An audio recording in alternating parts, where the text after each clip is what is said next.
पीडित चिमुकलीच्या वडिलांच्या विचारांशी आपण पूर्णतः सहमत आहे।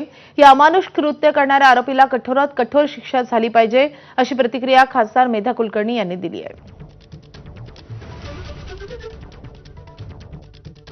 समाज जोपर्यंत बदलत नाही, समाजामधले अशा जी काही कीड आहे, जी काही विकृती आहे, त्यांना कडक शासन जोपर्यंत होत नाही, तोपर्यंत महिला कोणाचंही राज्य येऊ सुरक्षित राहू शकणार नाही। त्यामुळे कडक अंमलबजावणी कायद्याची आणि करप्शन जिथे दिसेल आपल्याला, बऱ्याच वेळेला असं दिसतं की अपहरणाच्या केसेस दाखल करायला आपण सांगतो तर मिसिंगच्या कंप्लेंट्स दाखल केल्या जातात वगैरे। तर हे जे काही ठिकाणी नक्कीच यंत्रणा अधिक सक्षम करण्याची आवश्यकता असं मला वाटतं।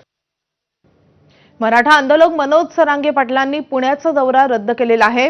आज नसरापूरच्या पीडितेच्या परिवाराची ते पुण्यात भेट घेणार होते। पीडितेच्या वडिलांनी केलेल्या आवाहनानंतर जरांगेंचा दौरा रद्द झालेला आहे। मंत्री माधुरी मिसाळ पीडित कुटुंबियांच्या भेटीला आता जाणार नाहीत।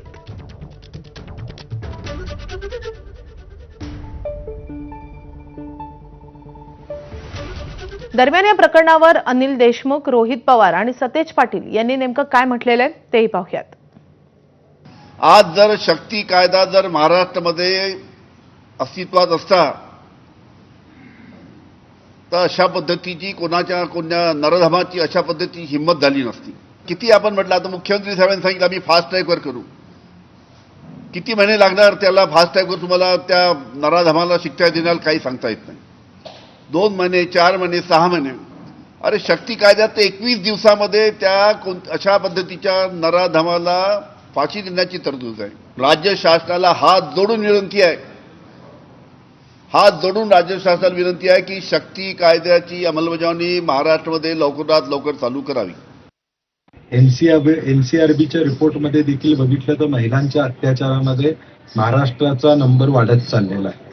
आज या नराधमाला देखील या ठिकाणी कायद्याची सक्त कारवाई झाली असती तर कदाचित धाडस झालं नसतं।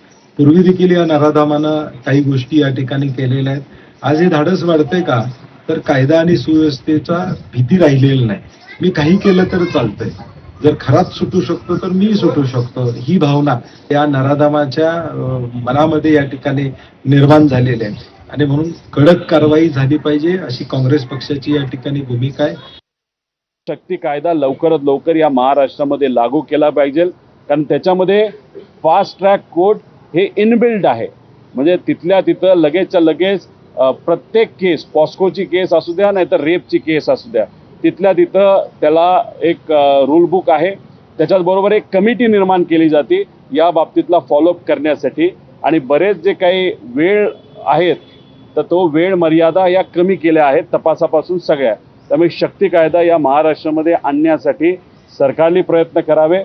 आम्ही सुद्धा अराजकीय पद्धतीने त्याला तर आधी पाठिंबा दिलाच होता, याच्या पुढे त्या ठिकाणी पाठिंबा देऊ। तर या सगळ्या विरोधात राष्ट्रवादीनं